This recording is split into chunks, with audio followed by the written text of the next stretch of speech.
Hey, I'm Brandon with Rocklin Heating and Air. Today we're out at a home in Rocklin. We're going to go ahead and perform a furnace maintenance and a check on the system here. We've got these really cool meta glasses here to give you my point of view for when I'm working on the system, along with the video that we shoot here today. So hopefully this comes out really cool.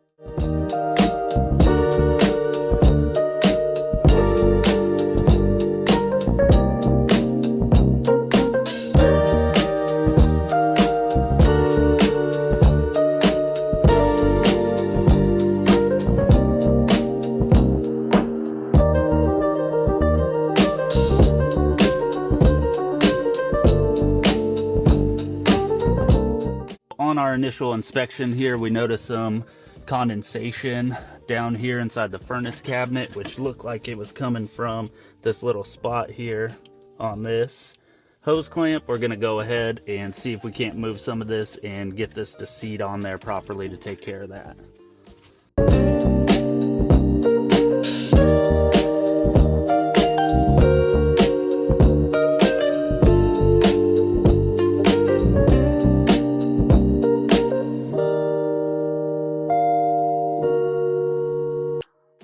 All right, flame sensor is looking pretty dirty here. We're gonna go ahead and file this down a little bit here and get it a little more cleaned up.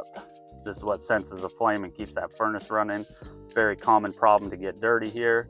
Oftentimes these flame sensors do need to be replaced after so long and so many cleanings here. So very common problem to run into. We're gonna go ahead and clean this one up. Next time though, we might have to replace this guy.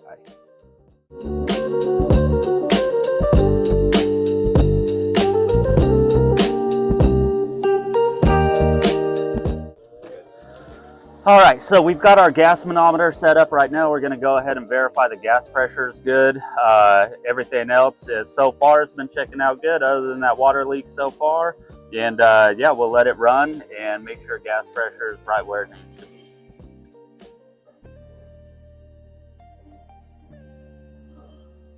Look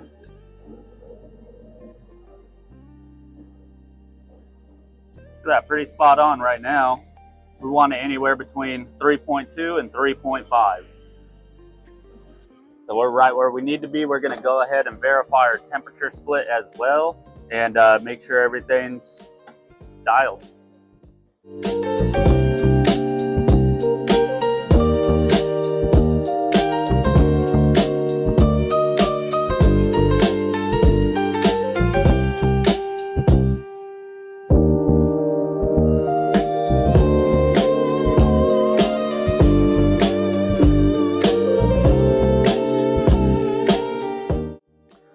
All right, so everything looks great with this system other than that condensation leak, which we were able to tighten up and fix in there. Went ahead, cleaned the flame sensor, checked gas pressure and temp switch, which were great. They were right in range. Checked the blower amp draw and the inducer motor amp draw, tightened electrical connections, made sure everything looked clean, which it does. One note here is that the homeowner does have this float switch on their evaporator coil, which is great. That does help if the primary drain line ever gets plugged, but they don't have one on their secondary drain pan. That is one thing I'm definitely going to recommend and bring up to this homeowner here.